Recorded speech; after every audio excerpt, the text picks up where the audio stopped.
Salut à tous, c'est Sonia de clickandcook.fr et aujourd'hui je vais vous montrer comment réaliser la fameuse brioche à 8 branches.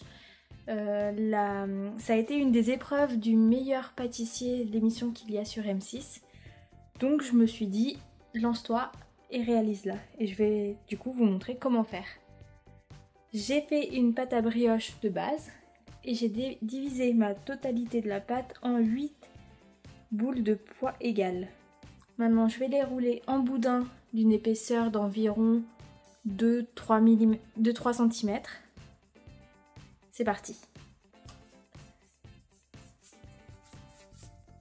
Maintenant qu'on a les 8 boudins, on va les souder tout en haut et ensuite on va commencer le tressage.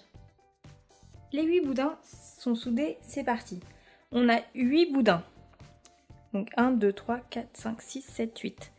On va garder ces numéros-là. Et à chaque fois qu'on replacera une tresse, un boudin, il prendra le numéro de sa position. Peu importe si avant il était le 1 ou le 8, ça sera toujours dans cet ordre-là. On commence par mettre la 8 sous la 7. Et la 7 passe en 1. La 2 passe maintenant sous la 3. Et la 3 passe en 8. À partir de maintenant, toutes les étapes qu'on va faire, on va les refaire jusqu'à la fin de la longueur des boudins.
Maintenant qu'il ne me reste plus assez de boudin pour continuer à tresser, on soude bien tout et on passe tout simplement en dessous pour que ça soit plus joli. Et voilà, notre brioche tressée à 8 branches. On va maintenant la laisser pousser pendant une bonne heure et ensuite on l'enfournera environ 25 minutes à 180 degrés. Après une heure durant laquelle la brioche a bien levé, on va maintenant la dorer avec un jaune d'œuf qui est mélangé à une cuillère à soupe de lait à peu près.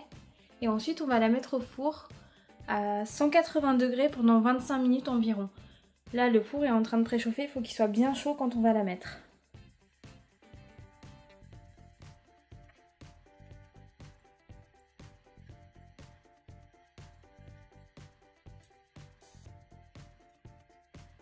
Si vous le souhaitez, vous pouvez très bien ajouter du sucre perlé ou des pépites de chocolat dessus. Moi je vais l'enfourner comme ça.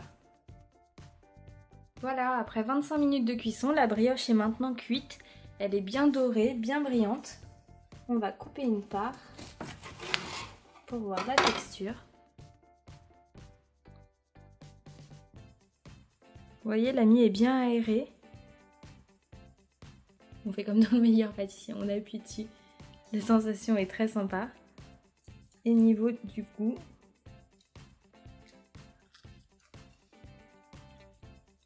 elle est délicieuse. J'espère que cette vidéo vous a plu. On se retrouve très prochainement avec plein d'autres recettes. À bientôt!